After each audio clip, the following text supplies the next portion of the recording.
Merhaba arkadaşlar, yepyeni haberlerle karşınızdayız. Burak Özçivit ve Fahriye Evcen'den boşanma iddialarına fotoğrafla yanıt.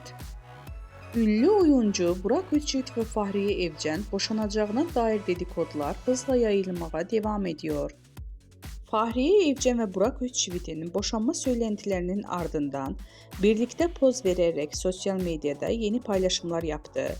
İkilinin otomobil içinde bu fotoğrafları peş peşe Instagram hesabından paylaşarak boşanma dedikodularına net bir yanıt verdi.